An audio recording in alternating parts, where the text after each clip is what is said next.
오늘 우리에게 주시는 하나님의 말씀은 잠언 30장 7절에서 9절까지의 말씀입니다. 내가 두 가지 일을 주께 구하였사오니 내가 죽기 전에 내게 거절하지 마시옵소서.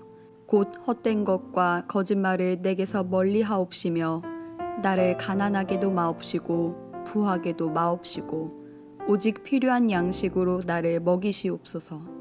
혹 내가 배불러서 하나님을 모른다 여호와가 누구냐 할까 하오며 혹 내가 가난하여 도둑질하고 내 하나님의 이름을 욕되게 할까 두려워함이니이다. 이는 우리에게 주시는 하나님의 말씀입니다. 아멘. 가을이 무르익었습니다. 앞으로 2주가 지나면 우리의 삶을 돌아보면서 모든 것이 주님의 은혜였습니다. 감사하는 그런 감사주일이 돌아옵니다. 그래서 이번 11월 달 한 달 동안에는 우리 한 달 내내 감사의 조건들을 좀 찾아보려고 합니다. 충분한 삶이라는 그런 주제를 가지고 하나님께서 우리에게 채워주신 것들에 대한, 또 어떻게 하면 우리가 충분하게 만족하게 살 수 있는가에 대한, 그래서 주님께 어떤 감사를 드릴 것인가, 이런 것에 대한 말씀들을 함께 나누려고 합니다. 이 시간들을 통해서 정말 우리가 하나님 앞에 감사할 조건들을 많이 찾아가는 그런 저와 여러분이 되기를 예수님의 이름으로 축복합니다. 오늘 우리가 나누는 말씀은 먹는 것에 관한 이야기입니다. 먹는 얘기를 한다고 하니까 여러분들이 저를 뚫어져라 보시는데, 제가 먹는 일에는 좀 일가견이 있죠. 그런데 사실 여러분, 제가 이렇게 아름다운 몸매를 가지게 된 건 처음부터 그랬던 건 아닙니다. 목회를 시작하고 나서 제가 몸이 좀 이렇게 뚱뚱해졌습니다. 안 믿으실 것 같아서 제가 자료를 준비했습니다. 초등학교 6학년 때 사진. 안 보여줍니까? 여기서 놀라시면 큰일 납니다. 누가 전지는 아시겠지요? 저기 가운데 키 큰 그 학생이 접니다. 6학년 때 별명이 새다리였습니다. 제가 다리가 너무 가늘다고 우리 아버지가 저를 새다리라고 부를 때였는데, 자, 이제 고등학교 졸업사진. 너무 놀라시는 거 아닙니까? 자, 이제 군대에 있을 때 사진입니다. 군 복무할 때. 여러분이 이렇게 놀라시면 제가 뭐가 됩니까? 마지막으로는 전도사를 나갔을 때 1999년도의 사진입니다. 다리가 아주 가늘죠. 자, 그만 보여주세요. 창피하니까. 저 사진 나오고 제 얼굴이 다시 나오니까 심각하게 대비가 되네요. 여러분들이 즐거우시라고 제가 사진을 좀 보여드렸습니다. 마음 문을 열고 말씀을 들으셨으면 참 좋겠습니다. 그런데 제가 이렇게 아름다운 몸매를 유지하게 된 건 제가 욕심이 많아서가 아니라 여러분들이 저를 사랑해 주셔서입니다. 여러분들이 저에게 나눠주신 살이에요. 이게요. 제 몸매와 제 살에는 다 여러분들의 지분이 있습니다. 저야 뭐 365일 늘 다니는 신방인데, 여러분들, 우리 교우들은 저를 1년에 한 번이나 만날까 말까 하시잖아요. 그러니까 제가 그렇게 그냥 간소하게 하시자고 해도 신방을 가면 점심이고 저녁이고 아주 상다리가 부러지도록 좋은 음식을, 맛있는 음식을 차려두십니다. 그런데 제가 이렇게 한 젓갈씩 이렇게 다이어트 해야 됩니다 이러고 먹으면 실망하세요. 그래서 제가 아무리 배고파도, 아무리 배가 불러도 한 숟가락을 더 먹습니다. 어떤 때는 한 공기를 더 먹을 때도 있어요. 제가 욕심이 많아서 한 공기 더 먹는 게 아니라 한 공기를 더 안 먹으면 실망하실 것 같았어요 말이죠. 연세가 많으실수록 제가 적게 먹으면 더 실망하셔서, 연세가 많으신 분들 댁에 가면 갈수록 제가 꼭 한 공기를 더 먹든지 한 숟갈을 더 먹습니다. 그래서 제가 이렇게 된 겁니다. 간식도 제가 간식을 조금만 준비하시라고, 차만 한 잔 준비하시라고 해도 간식을 식사만큼 준비를 해두세요. 어떤 집에 가서 간식만 준비하시라 했는데 돼지고기도 삶아서 오시고 막 이런 데도 있습니다. 제가 어떻게 합니까? 그러면 먹어야죠. 먹고 한두 개만 먹으면 됩니까? 아니, 접시를 싹싹 긁어서 먹어야죠. 그 운동하는 사람들이 근육을 만들 때 막 이렇게 바벨을 들고서 가슴이 막 찢어질 것 같이 아플 때, 그때 옆에 있는 코치가 뭐라 그러냐면 지금부터 들면 근육이 된다는 거예요. 이런 몸매도 마찬가지입니다. 도저히 배불러서 못 먹겠을 때 한 숟가락 더 먹는 게 살이 되는 거예요. 아무리 먹어도 살이 안 찝니다. 그런 분들은 유념해서 들으십시오. 도저히 배가 불러서 못 먹겠을 때 그때 한두 숟갈 더 드시면 저처럼 됩니다. 예. 어떤 분들은 저처럼 몸이 되는 게 소원이라고 하시는 분들도 계세요. 예, 안 믿으시겠지만 정말 100만 명 중에 한 분 정도 계십니다. 예. 오늘은 먹는 얘기를 지금 하고 있습니다. 여러분, 우리가 많이 먹어서 그래서 자꾸 뚱뚱해지고 자꾸 몸이 불면 좋은 일은 별로 없습니다. 저도 우리 교회에 와서 지금 10kg이 쪘거든요. 여러분, 제가 여기 처음 올 때 사진 보시면 깜짝 놀라실 거예요. 예. 지금하고 전혀 다른 모습입니다. 그런데 이 먹는 이야기에 대해서 우리가 좀 진지하게 좀 생각을 좀 해봐야 되겠다 하는 겁니다. 오늘 본문은 잠언서 중에서도 아굴의 잠언이라고 부르는 그런 부분입니다. 잠언서는 우리에게 지혜를 주는 말씀인데요, 오늘 이 아굴의 잠언을 통해서 하나님께서 먹는 것을 통해서 우리에게 주시려고 하시는 은혜가 있습니다. 오늘 읽은 말씀 잠언 30장의 맨 처음은 이렇게 기록되어 있습니다. 잠언 30장 1절을 함께 읽겠습니다. 시작. 이 말씀은 야게의 아들 아굴의 잠언이니 그가 이디엘 곧 이디엘과 우갈에게 이른 것이니라. 이 말씀 참 어렵습니다. 우리가 읽은 이 잠언을 야게의 아들 아굴이 이디엘과 우갈에게 이른 말씀이다 이렇게 소개를 합니다. 그런데 아직까지는 아굴이 누군지 전혀 밝혀진 바가 없습니다. 물론 이디엘과 우갈이 누군지도 전혀 밝혀진 바가 없습니다. 야게가 누군지도 전혀 모릅니다. 물론 이제 후대에 고고학적인 어떤 문서나 문헌들이 발견되면 아마 이분들이 누군지 우리가 알 수 있게 될 수도 있을 것입니다. 그러나 아직까지는 우리가 이분들이 누군지 전혀 알 수는 없습니다. 그런데 이들의 이름을 잘 풀어보면, 이름의 뜻을 보면 이 말씀이 누가 누구에게 어떤 사람들에게 하시는 말씀인지를 우리가 알 수가 있습니다. 아굴이라고 하는 단어는 피고용인이라는 뜻입니다. 다시 말해서 청직이라는 뜻의 단어입니다.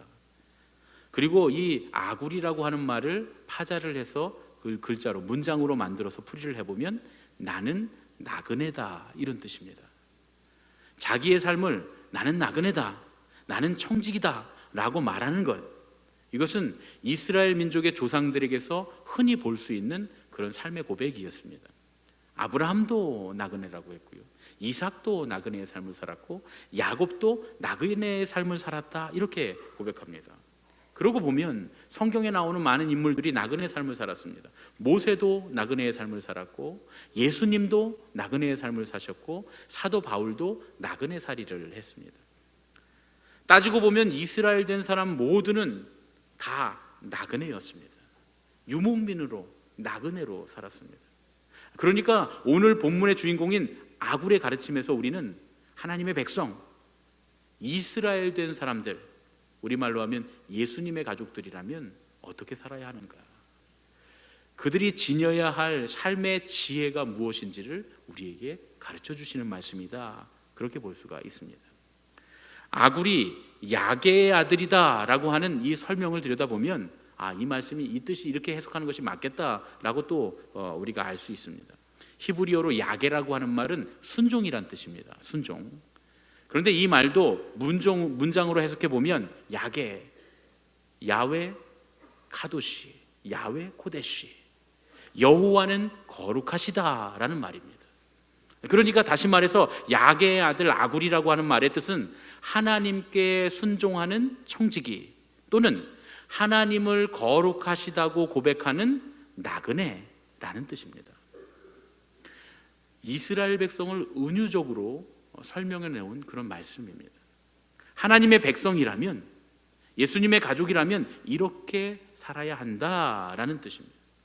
당연히 하나님의 백성이고 거룩한 성도된 예수님의 가족된 우리가 마땅히 이 땅에서 살아야 하는 삶의 방식이 이 아굴의 기도에 들어있다 이렇게 볼 수 있습니다. 그러면 아굴이 뭐라고 말합니까? 아굴이 이렇게 기도합니다. 8절입니다. 함께 읽겠습니다. 시작. 나를 가난하게도 마옵시고 부하게도 마옵시고 오직 필요한 양식으로 나를 먹이시옵소서. 나에게 가난도 주지 마시고 부유함도 주지 마시고 오직 필요한 만큼의 양식만을 내게 허락해 주십시오. 이런 말씀입니다. 사실 이 말씀 속에는 두 가지 숨은 뜻이 있습니다. 한 가지는 우리가 먹는 식량이라고 하는 것이 원래 제한된 자원이라는 겁니다. 그리고 두 번째로는 제한된 것이기 때문에 우리가 그 식량을 나눠 써야 한다는 겁니다. 지금은 우리가 식량이 풍족한 사회를 살고 있습니다만 이스라엘 백성이 고대의 이스라엘 사회는 식량이 부족한 사회였습니다. 우리는 풍족하게 살고 있지만 실제로 아프리카나 저 동남아나 어렵게 사는 그런 나라들을 가보면 식량이 굉장히 부족한 것을 볼 수가 있습니다. 우리가 먹는 식량이라고 하는 것은 제한된 자원입니다. 그런데 그것이 제한되었기 때문에 나눠 먹어야 한다는 거예요. 혼자만 먹게 해달라는 게 아닙니다. 이웃과 같이 더불어서 먹게 해달라는 겁니다. 내가 이웃과 더불어 살 수 있도록 날마다 대하는 이 음식을 통해서 더불어 먹는 삶을 실천할 수 있도록 도와주십시오. 이렇게 말씀하고 있는 겁니다. 많아서 많이 남아돌아서 나누는 게 아니라는 거예요. 부족하기 때문에 서로 나눠야 한다는 겁니다. 우리의 삶에 부족한 것들이 다 있습니다. 그러면 우리가 조금이라도 우리에게 더 있는 것을 부족한 사람들에게 채워주다 보면 우리 모두가 그렇게 한다면 우리 모두가 함께 조금씩 더 채워지게 될 겁니다. 그리고 모두가 다 함께 더 행복해질 수 있다. 그런 말씀입니다. 어떤 공동체가 그런 공동체였느냐? 이스라엘의 출애굽 공동체가 바로 그런 공동체였습니다. 출애굽기 16장 16절로 18절 말씀 함께 보겠습니다. 읽겠습니다. 시작. 이스라엘 자손이 그같이 하였더니 그 거둔 것이 많기도 하고 적기도 하나 오멜로 되어본즉 많이 거둔 자도 남음이 없고 적게 거둔 자도 부족함이 없이 각각 식량대로 거두었더라. 많이 거둔 자도 남음이 없고 적게 거둔 자도 부족함이 없었다는 거죠. 그런 공동체가 출애굽 공동체였습니다. 아굴의 기도 속에는 이 출애굽 공동체 이스라엘 백성들의 신앙이 담겨 있습니다. 만나의 공동체 정신, 만나를 먹는 공동체의 정신. 출애굽의 이야기가 아름다운 이유는 거기 나만이 잘 먹고 잘 사는 사회가 아니라 우리 모두가 함께 더불어 먹는 사회에 대한 꿈이 담겨져 있기 때문입니다. 이집트를 탈출해서 나올 때 히브리인들뿐만 아니라 애굽 사람들과 수많은 이방인들이 함께 그들을 따라 나왔다고 기록되어 있습니다. 하나님 안에서 모두가 다 평등하고 모두가 함께 나눠 먹는 아름다운 공동체를 꿈꾸면서 이들은 그 꿈을 쫓아서 이집트를 탈출했던 것입니다. 그들은 만나를 양식으로 먹으면서 광야길을 여행했습니다. 그때 그들이 먹었던 이 양식인 만나는 내 쓸 것만을 차지하고 이웃의 몫은 이웃에게 남겨놓는 그런 아름다운 양식이었습니다. 오늘 아굴이 하나님께 바라는 것도 오직 필요한 양식, 그것만으로 내가 만족하고 그것만으로 충분한 삶을 살게 해주십시오. 그런 의미의 기도입니다. 하나님을 경외하는 나그네 된 청지기의 삶이 어떠해야 하는가? 아굴은 그렇게 살겠다는 거예요. 그 해답을 우리에게 던져줍니다. 그런데 왜 그렇게 살겠냐고 하는 거예요. 왜 나에게 필요한 것만 넘치지 않게 부족하지도 않게 받겠습니다. 이렇게 말하고 있습니까? 9절에 그 이유가 있습니다. 아굴의 기도 9절을 함께 읽겠습니다. 시작. 혹 내가 배불러서 하나님을 모른다 여호와가 누구냐 할까 하오며 혹 내가 가난하여 도둑질하고 내 하나님의 이름을 욕되게 할까 두려워함이니이다. 우리가 배가 부르면 하나님을 모른다고 할 가능성이 많다는 겁니다. 그리고 우리가 배가 고프면 죄를 짓고 하나님을 욕하게 될 가능성이 많다는 거죠. 참 그렇지 않습니까? 배부르면 하나님 멀리하게 됩니다. 풍족하면 남아돌면 그러면 하나님이 아니라 다른 것에 마음을 쓰게 됩니다. 또 우리가 어려움을 당할 때 굶주리게 될 때 제일 먼저 누구를 원망합니까? 하늘을 쳐다보면서 하나님 원망하지 않습니까?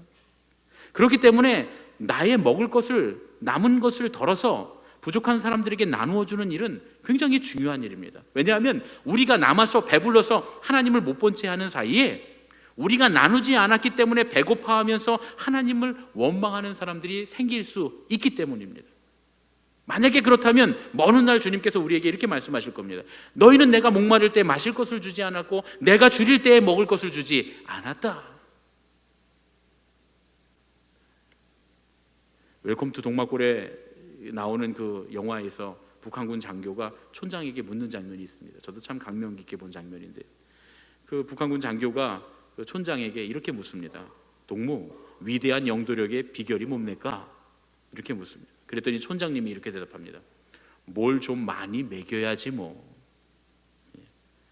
많이 먹이는 것이 리더십이라는 거죠.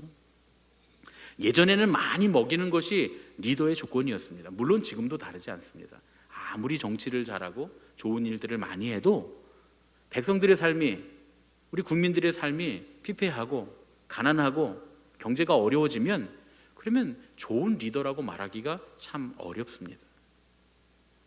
그런데 그러면 강제로 법으로 막 정해서 많은 사람들의 것을 뺏어서 가난한 사람들에게 나눠주면 모두가 행복하고 평등해집니까? 그렇지 않다는 것을 우리는 역사 속에서 보아왔습니다. 역사 가운데 그렇지 않다는 것이 증명이 됐습니다. 그럼 어떻게 해야 됩니까? 조금이라도 더 가지고 있는 사람들이 자발적으로 부족한 사람들에게 나눠줘야 합니다. 자발적으로 말이죠. 기쁨으로. 그리고 그 나눠준 것을 받는 부족한 사람들은 그것을 받을 때 정말 감사함으로 그것들을 받아야 합니다. 그래서 자발적이고 기쁨이 있고 감사가 넘치는 사회가 되면 그때는 정말 풍족하고 충분하고 만족한 삶이 있는 그런 공동체, 그런 사회가 될 것입니다. 그런데 요즘 한국 교회가 세상에 대한 리더십을 잃었습니다. 왜 잃었습니까? 바로 먹이지 않고 먹기만 하는 교회가 리더십을 잃게 된 것입니다. 영향력을 세상에 뺏겼습니다. 세상을 이끌어가던 교회가 세상에 이끌려가고 있습니다. 세상은 더 맑아지고 깨끗해지고 상식적이 돼가는데 오히려 교회는 아직도 부패와 비리를 넘어서지 못해서 세상의 잣대로 심판받는 안타까운 일들이 많이 일어나고 있는 겁니다. 이제 우리가 눈을 들어서 울타리를 벗어나 먹는 교회에서 먹이는 교회로 한 걸음 나서야 할 줄로 믿습니다. 그런데 이 일은 누구누구 아무개로부터 시작되는 일이 아닙니다. 바로 나로부터 시작되는 일입니다. 교회 안에서 제가 목회를 하다 보니까 가만히 보면 우리 교회 안에 잘못된 신앙을 가지신 분들이 여러 분 계시더라는 거예요. 교회 와서 봉사하고 헌신하면서 누군가 알아주기를 원하고, 왜 목사가 우리 봉사하고 헌신하는데 와서 기도도 한번 안 해주냐, 이렇게 생각하는 분들이 계십니다. 우리가 이렇게 열심히 봉사하고 헌신하고 그러면 교회에서 좀 놀러도 보내주고, 교회에서 좀 먹을 것도 해주고, 좀 먹을 것도 좀 사주고, 식사도 대접해야 되고, 그런 거 아니냐, 너무 우리에게 교회가 관심이 없는 게 아니냐, 이런 말들을 하시는 분들이 간혹 계세요. 그런데 그건 크게 잘못된 신앙입니다. 우리가 세상에 나가서 봉사를 하고 헌신을 해도 무언가 대가를 바라지 않습니다. 그렇죠? 여러분, 세상에 나가서 장애인들 시설에 가서 목욕시켜주고 봉사하는데 가서 돈 달라는 사람이 있습니까? 없지요. 대가 없습니다. 커피 한 잔 내놓으라 그럽니까? 뭐 삼겹살이라도 사달라고 그럽니까? 그렇게 하지 않습니다. 그런데 우리가 하나님 앞에 와서 예배하고 하나님 앞에 와서 헌신할 때는 왜 자꾸 관심을 받으려고 하고, 뭔가 누군가의 사람의 축복을 받으려고 하고, 사람으로부터 뭔가를 얻으려고 하냔 말이죠. 나중에 하나님 나라에 가서 우리에게 큰 착오들이 생기게 될 겁니다. 열심히 신앙생활하고 열심히 봉사했다고 했는데 하나님께서 분명히 너는 세상에서 네가 받을 거 다 받았다, 얘야, 그렇게 말씀하시는 그런 일들이 우리에게 많이 일어날지도 모릅니다. 한국 교회가 그렇게 자꾸 무언가 우리가 먹는 것, 우리가 받는 것, 우리가 누리는 것에만 관심을 갖다가 보니 교회가 타락하게 되고, 그리고 오히려 세상보다 더 못한 교회가 되는 경우가 많았습니다. 이제는 우리가 우리의 눈을 들어서 우리의 나만 가지려고 하는, 내가 받으려고 하는, 내가 섬김 받으려고 하는, 내가 무언가 취하려고 하는 이 생각에서, 이 울타리에서 벗어나서 이제는 먹는 교회에서 먹이는 교회로, 먹는 사람에서 먹이는 신앙인으로 우리가 바뀌어가야 할 줄로 믿습니다. 그런데 왜 우리는 교회 안에 있으면서도 자꾸 이렇게 착각하면서 사느냐 말이죠. 그것은 우리가 이 세상에서 갖고 있었던 세상적인 물질적인 가치관이 바뀌지 않았기 때문입니다. 예전에 제가 우리 아이들에게 동화를 읽어주다가 아주 큰 충격을 받았던 적이 있습니다. 러시아의 전래 동화인데 제목은 서로 바꿔요 라는 그런 제목의 동화입니다. 내용은 이렇습니다. 어느 날 농부가 길을 가다 보니까 물에 빠져서 허우적거리고 죽어가는 사람을 발견하게 돼요. 그래서 그 사람을 건져줍니다. 알고 보니 그 사람이 부자였어요. 부자가 농부가 자기의 목숨을 구해준 게 너무나 고마워서 금덩어리를 줍니다. 그 금덩어리를 가지고 집에 들어와서 곰곰이 생각해 보는 거예요. 이 금덩어리를 뭐에 댔을까? 그랬더니 아내가 우리 농사 짓는데 말이 필요하니까 시장에 가서 말을 한 마리 사오세요. 그렇게 얘기를 합니다. 그래서 이 농부가 금덩어리를 가지고 열심히 시장에 가서 한참 동안 걸어가서 시장에 가서 말을 삽니다. 그 말을 사갖고 이게 말을 타고 이렇게 오는데 소 파는 사람을 만나는 거예요. 그 소 파는 사람이 그럽니다. 농사 짓는데 말보다 소가 훨씬 더 좋다고 말이죠. 그래서 그러냐고 하면서 말과 소를 바꿉니다. 손해봤죠. 그런데 이 또 소를 끌고 오는데 이번에는 양 키우는 사람을 만납니다.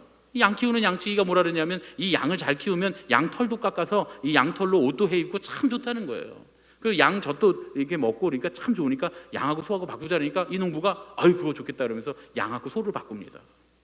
그리고 또 그 양을 끌고 오는데 이번에는 닭 키우는 사람을 만나요. 닭 키우는 사람이 그까지 양 끌고 가봐야 양 털 깎고 뭐 옷 만들고 그러니까 불편하다고. 이 닭이 최고라고 말이죠.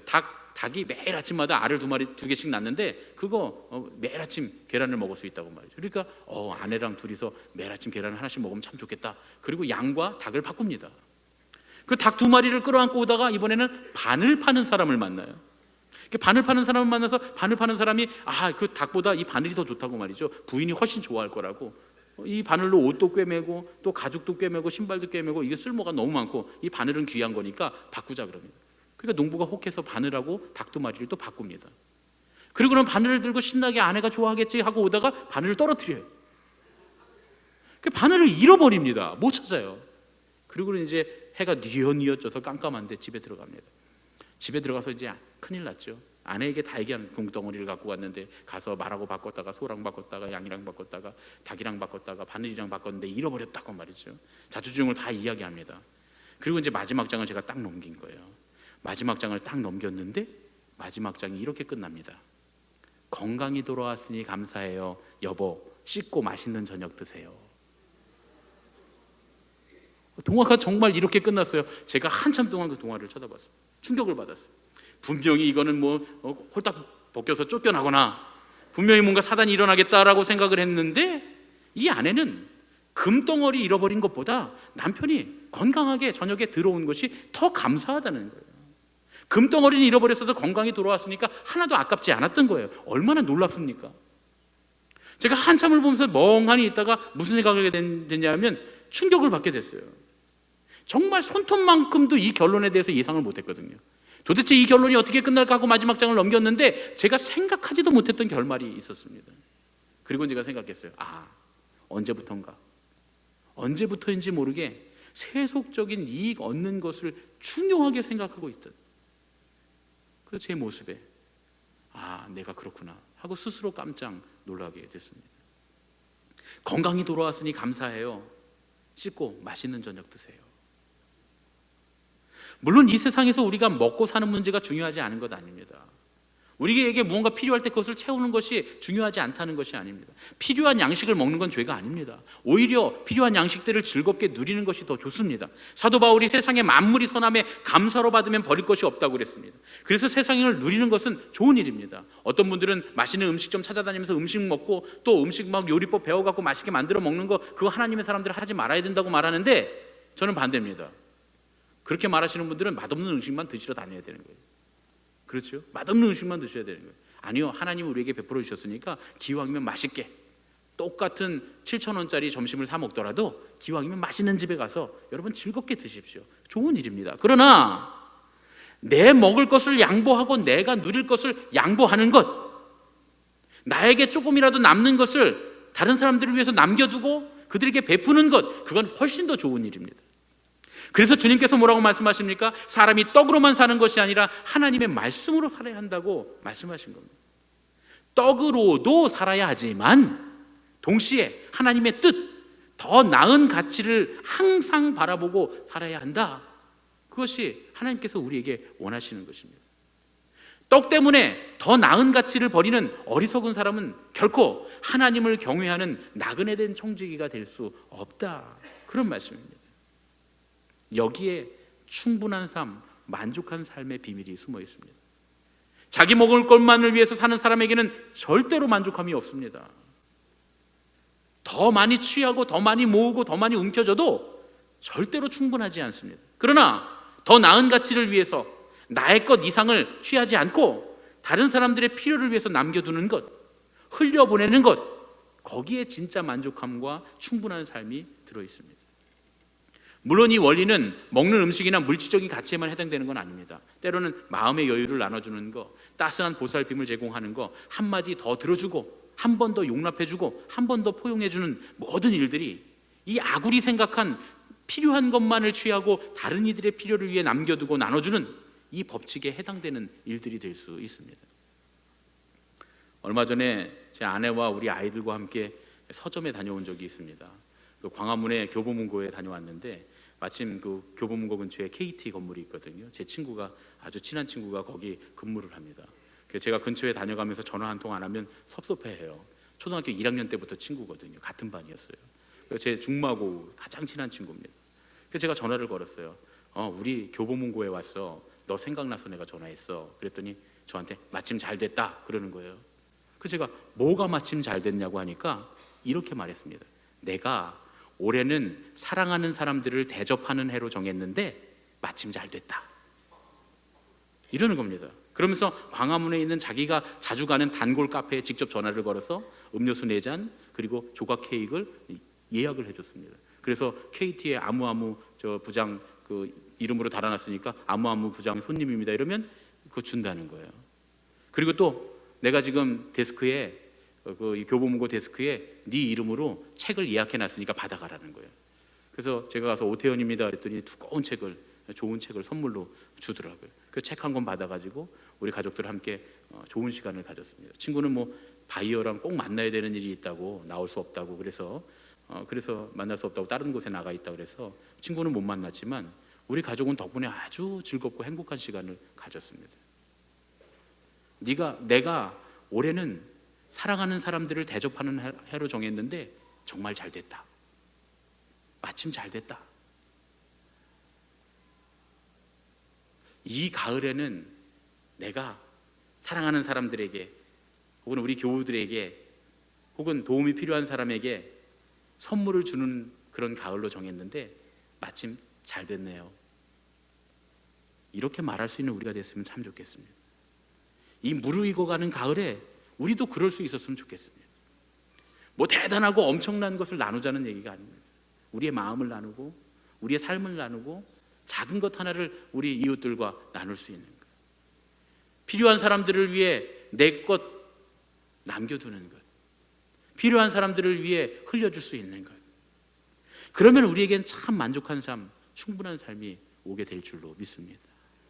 여러분, 우리는 무엇을 남겨두고 뭘 나눌 수 있을까요?